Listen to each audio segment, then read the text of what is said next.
Taylor Lewan said 4 years of failure. So he skips out on being top 5, maybe the number 1 pick in the draft last year. I can't remember how that went, but he skipped out on millions to go back to Michigan because he loves Michigan and he's sick of losing and he wants to leave a legacy. And he's got Devin Gardner with him who wants to start a legacy. That is a driving force that it's like, look, and this is the guy who shut down Clowney. This is the guy who single-handedly shut down Clowney until they busted a coverage on him. But he shut down Clowney. He is good. And they've got 4 and 5-star offensive linemen. Might be inexperienced, but their offensive line is going to be really good this year. And I think that's the driving force. But I think Devin Gardner is going to surprise some people, and I think he will. Luan's going to win the Outland Trophy for best lineman? Best lineman, I think. I think it's the Outland Award. Yeah. And I think Devin Gardner is the dark horse for the Heisman. I think he does a lot of things this year. He showed a lot of magic last year, especially against South Carolina. And so that's my dark horse. But I'll go with TJ Yeldon of Alabama. Okay.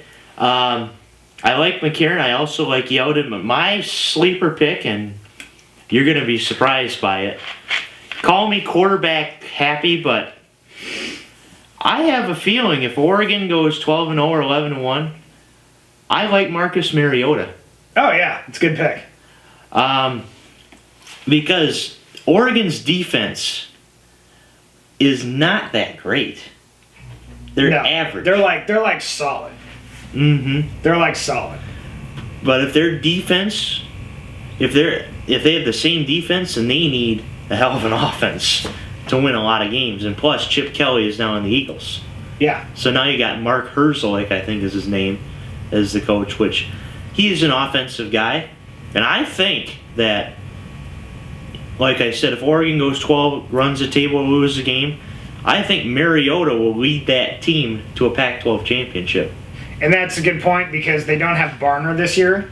So DeAnthony Thomas will be full-time running back, which means that they're not going to be quite as potent all the way around. So, yeah, Mariota is going to be the guy who's going to have to get Oregon over the hump.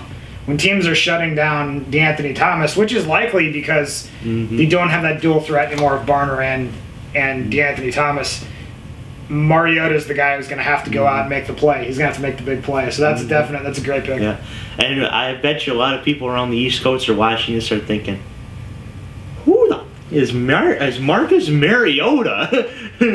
He's on that team that wears like 8 million different uniforms. Yes.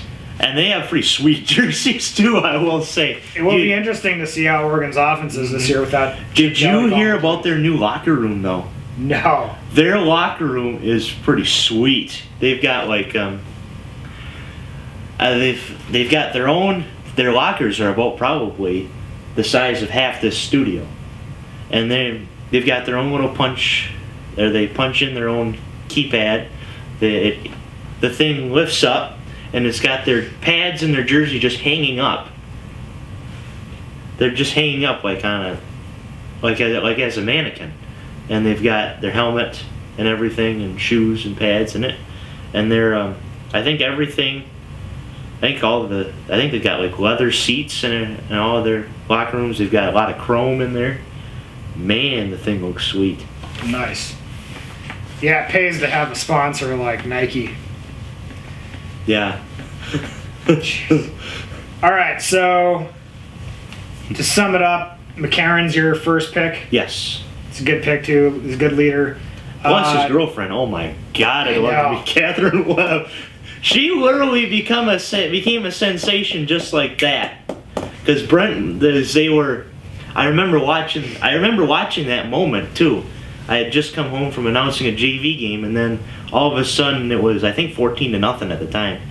They were flashing it to Catherine Webb, and it was like, and Brent Musburger was getting a little full of himself over that, and it's like, wow. I remember he took a minute to get away from how much he loves the Buckeyes. It's surprising. I remember. I think Catherine Webb went from 300 followers, I think, to 300K followers after she got mentioned by Brett Musburger.